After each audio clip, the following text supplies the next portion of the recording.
on digital and online. This is BBC Radio 5 Live. 9 o'clock, it's your call. Is Iran a threat to the world? Nuclear experts from the UN are in Iran. Their second visit in a month. Iran insists it's enriching uranium to generate power. The US and its allies say it's getting ready to build weapons. They believe Israel could be a target. Jack Straw says he sees both sides. What Iran appears to be doing, which is attacking Israeli diplomats in third countries, is preposterous and outrageous. But there is every evidence that Israel's Secret Service Mossad is behind the targeted assassinations of nuclear scientists in Tehran, and that amounts to terrorism in the same way. Do you believe Iran when it says it's just generating power? Or is it a threat? Or is it the United States and the West that's a problem? Should Iran have the right to make weapons to protect itself in the region and beyond? Is Iran a threat to the world? It'd be fascinating to hear what our listeners think about this. It's 0500 909 693, and that could be you. You can text as well, 85058. This is 5 Live. Let me try that one again, Rachel. You're from the BBC. I am. They might not be. You're with 5 Live from the BBC. BBC Radio 5 Live. Is Iran a threat to the world? We've got Mehdi Hasan from the New Statesman. Delighted to say. Hello, Mehdi. How are you? Good morning, Nicky. Good morning. Douglas Murray as well. Good stuff. Author and Associate Director of the Henry Jackson Society. Hello, Douglas. Hi. Let's get a measure of what our callers are saying. Kadir is in High Wycombe. Thomas is in London. Tony's in Macclesfield. Let's get some points from you. Kadir, what do you think of what's going on at the moment? Is Iran a threat? Good morning, Nicky. Absolutely not. This is all back, if you go back to 2003, Iraq War, Afghanistan War. This is just another propaganda. Effectively, it's the missing jigsaw in the puzzle, really. But America hasn't got bases in Iran. It has got them everywhere else. The only country that's dangerous is Israel. That has nuclear weapons. It started nuclear weapons race in the Middle East, and it occupies land illegally. And it kills and humiliates people every day. And it's also now involved, in terrorism by murdering Iranian scientists. So, and what I find odd is that BBC called what Iran does in retaliation as terrorism, but you never mention that as terrorism when Israel does that. And it uses our citizens' name or passports to kill people in Dubai, I think it was.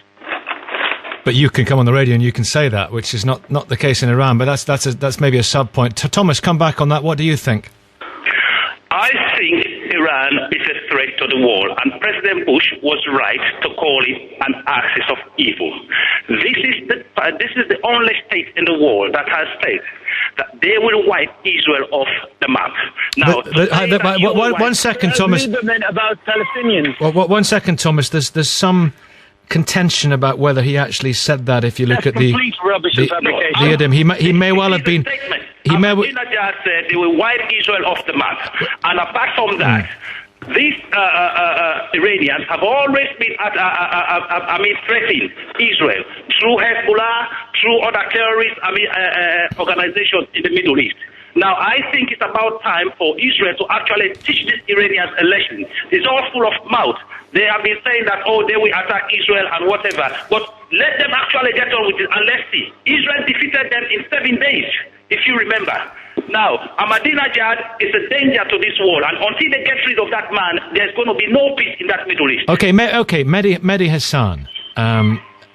There's a lot of fears. There are many fears about this man, President Ahmadinejad, who has said, whether he actually said that, whether it's correctly translated, wipe off the mat, some think he was referring to the regime rather than the entity, the country. But he has said some appalling things in his time. He has indeed. He has indeed. But let's not make this a debate about Ahmadinejad, because let's be honest, Nicky, there were concerns about Iran's nuclear program when Mohammad Khatami, his more moderate predecessor, was president of Iran. There have been concerns about Iran's nuclear program for several years now. This is not about individuals or leaders. This is about the future of stability and peace in the Middle East. And in the Middle East, the best option is to have a Middle East free from nuclear weapons. Now, let me just be very clear to your listeners. Iran doesn't have nuclear weapons. The point of the IAEA inspections is to make sure that they don't have nuclear weapons in the future. The Iranians claim that they're not building nuclear weapons. That's incidentally the view of the American government. That's the view in private of the Israeli government. So let's just be very clear before we... Sorry? No, that's rubbish. The Iranians said, in fact, quite recently, Ahmadinejad was showcasing. What's the rubbish? The chairman of Oh, wait a minute. Okay, Thomas, Mehdi, come back. The chairman of the Joint Chiefs of Staff in the United States, Martin Dempsey, gave an interview to CNN over the weekend, which I watched and which I heard him say that Iran has not even taken a decision yet to build nuclear weapons, let alone have a nuclear weapons program. And so, hello, can I... Wait, no, Thomas, let Mehdi answer. The American government, the official view of the American intelligence community, which so exaggerated the Iraqi weapons of mass destruction, that even now, 10 years on, you hope they've learned a lesson, are saying they do not believe the Iranians are building nuclear weapons. Okay. It's worrying that we have all this rhetoric about attacking Iran and stopping Iran and bombing Iran. You know, we are, 9 years on from the Iraq War. Have we learned any lessons from that? Well, we should maybe... Wait a minute, Mehdi, maybe we should worry about some of the rhetoric coming from President Ahmadinejad about the Holocaust and not being true, about the Zionist crooks. Of course, but that's not what this debate is. That's not what the Thomas. That's not what the debate about the nuclear program is, Nicky. Yeah. Nicky, the debate about the nuclear program is Iran a nuclear threat to its neighbours? I've seen no evidence that it is. The only country threatening military action right now in the Middle East is Israel, openly, in its parliament. All right, back in a second. Kadir, I'm going to come to Douglas Murray in a second. Kadir, I was berating Thomas for interrupting, but it was you. Kadir, Nicky, you were saying about rhetoric. What about nuclear English? He referred to Palestinians as people don't even exist. Can you find it in your balanced rationale to not only condemn that, but to condemn President Ahmadinejad for what he said about the Holocaust and 9/11? Do you condemn him at all for that? But that does not mean that he is basically going to... Don't forget, his country's being attacked from every angle at the moment, through media, through American spy planes. All right, Douglas Murray. We've heard about these attacks by Mossad. We've also heard about attacks on Israeli diplomats. We've heard about the accusations of fostering international terrorism by Iran. Douglas Murray, how dangerous would Iran be with a nuclear weapon? How dangerous is Iran now? It would be extremely dangerous with a nuclear weapon, which is why everybody with any sense would wish to ensure that it never gets such a weapon. Since 1979, when the Islamic Revolution happened in Iran, Iran has been an intransigent outsider power which has funded terrorism, which has supported terrorism, and has destabilized the region. Iran, we must remember, is the primary backer of the terrorist group of Hezbollah, which has so destabilized the Lebanon and Syria. It is the primary backer of Hamas, which has done so much to destabilize its efforts to create a genuine and lasting peace deal between the Israelis and the Palestinians. That's what it's done without a nuclear weapon. So there's no doubt that if it did have such a device, or a number of such devices, it would feel that its reach had at least increased. On the point that one of your callers made about this claim that Ahmadinejad had said that Israel should be wiped from the map, it is worth considering, if I may say so. Yeah. Maybe it is right. This hasn't started with Ahmadinejad. Numerous Iranian leaders, including the supreme leader Khamenei, have said things very similar to this. In some cases worse than this. Most people translate Ahmadinejad's notorious statement as desiring Israel to be erased from the page of time. The point is that he says things like that every day. He denies the last Holocaust and makes statements about his desire to have another one. There is no reason for people to give Iran the benefit of the doubt on this. And if I can just quickly say that it isn't, I think, the view in private or particularly in public. We're hearing a lot of rhetoric, including contradictory rhetoric, coming out at the moment from Washington and elsewhere. I don't think that Washington intelligence chiefs and military chiefs give their most honest appraisals in the military. I think people say things for particular political aims. And at the moment, the international community is hoping it can prevent Iran from, as it were, breaking out from IAEA authority and going straight for a bomb. Now, it's also not true to say that there is no evidence that they're trying to weaponize. I'm afraid that they are. That just last month, when the IAEA visited Iran, they named a number of sites, including one where the IAEA believed that they suspected was a testing ground for nuclear weapons components. And the night before they hoped to visit that site, Iranian officials changed the program, made sure they couldn't. That's why the IAEA is going back to the country. I just wonder about Mehdi Hasan's point about, and Kadir's as well, once bitten, twice shy after Iraq. Mehdi Hasan, you come back here. Yeah, let me just come back on that. Look, Douglas, I don't deny Douglas's point. Iran has been evasive. There's a history there. There's no doubt about that. That doesn't mean there's evidence of weapons. The IAEA is very clear that all they have is unanswered questions, which is what they had about Iraq. Specifically on Iran, Douglas's potted history of the region misses a few things out. You want to know why Iran is intransigent? Well, he missed out the Iran-Iraq war in the 80s, where 1 million Iranians died while we supported Saddam Hussein. You talk about backing Hezbollah, but that was backing Hezbollah in response to the Israeli invasion of Lebanon. And on the point about the American intelligence, it is the consensus view of the American intelligence community that Iran stopped any nuclear weapons-related development in 2003. That has not changed, according to every intelligence official who speaks on or off the record. So let's not hype this threat as Mohammed El-Baradei once said. Douglas. I don't think that is the case at all. Maybe we speak to different people, maybe.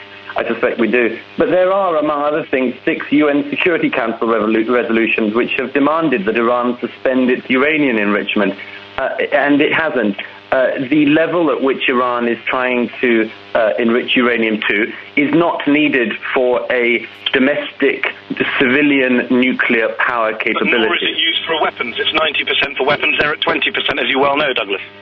Yes, but they do not appear to be enriching uranium to the level which you would be able to happily have a perfectly adequate civilian enrichment process for. Can I ask you a question? So what is happening here? Is that a lot of different views are being set out, a lot of different facts are being set out, a lot of different claims are being set out. I suspect, and I would suggest, that people simply watch what the IAEA, and when it's in the country, as it is again at the moment, what it comes back with, what it finds, how credible the Iranian government's cooperation with it is. I think at the moment Douglas, yeah, go on, Mehdi. Ask your question. I've got to run, but I'm going to ask one question before I go. I'm in favour of Iran opening up all its nuclear facilities to inspectors. I'm also in favour of Israel opening up all its nuclear facilities. I want both countries to allow inspectors. Do you? No, I don't think that is a fair comparison. No, I think there's not a fair comparison to make, and I'll tell the reason why. Because one country allows nuclear weapons, but the other isn't. Which I'll explain why, which is that it's a very obvious fact to any impartial observer that Israel's undeclared situation, as I say, Israel doesn't declare whether it has nuclear power or not, that Israel has, for some decades now, successfully managed to not be invaded by its neighbours, as it was many times in the decades before it was suspected to be a nuclear power. And that Israel's current situation means that there is no likelihood that any of its neighbours is going to attack Israel. In other words, it has worked successfully in creating a situation of détente. Now, that would not be the case if Iran became a nuclear power. Okay, thank you. If Iran became a nuclear power, they have said they would use it. Israel uses its weaponry. There's no lie on the radio. They've never said they're going to use nuclear weapons. Even the moderate opponent of Ahmadinejad, Mr. Rafsanjani, has publicly, at the Al-Quds parade in 2001, has publicly fantasized about what the situation would be if he had one bomb, if Iran had one bomb, and Israel had all of its bombs. You know, this is not even an Ahmadinejad question. This is a regime question in Iran. All right, listen, Mehdi, before you... Sorry, Douglas, Mehdi, but before I'm going to go to our travel update in a minute. Douglas staying with us for a bit, but before you run, literally, a quick response to that. Oh, well, my response to that is Douglas set out a very, very eloquent and articulate argument in favour of Iran getting nuclear weapons. He said a country in the Middle East like Israel gets weapons to defend itself. Well, that's the thinking of a lot of Iranian hardliners. The only way to stop that is to have a negotiated dialogue in the region where everyone is given guarantees that no one's going to attack each other. The quickest way of getting Iran to build a nuclear weapon is to attack Iran. Then they really will pull out the NPT and build weapons, and that will be a nightmare scenario. Have a nice run. You too. More from Douglas. Douglas coming up. We'll hear from Andy in Huddersfield as well. Thanks for our callers thus far. 9:19. Here's Michelle. Well, an update on the M62 westbound. The motorway has finally... This is 5 Live Breakfast. Your call. Douglas Murray is still with us, author, associate director of the Henry Jackson Society. We're rejoined by a guest from earlier on, Afshin Ratanzi, independent author, journalist who's worked in Tehran for the English-speaking Iranian TV channel Press TV. Afshin, welcome back. Hi, Nick.